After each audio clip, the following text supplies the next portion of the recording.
Welcome back to the channel. In today's video, I'm going to show you how to connect Claude AI to Box so you can manage your files and documents more efficiently. So let's get started. First, open Claude and click this plus icon right over here, then choose Add Connectors. Now, this is where you can connect to different apps. From here, you want to look for Box, so just type it in, and then you want to click this plus icon.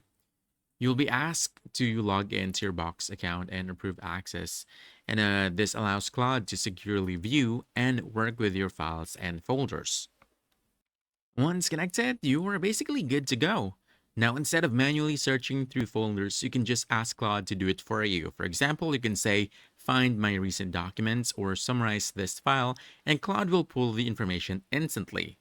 So yeah, connecting Claude to Box turns your file storage into a smart system where Claude can help you find, read, and organize everything faster.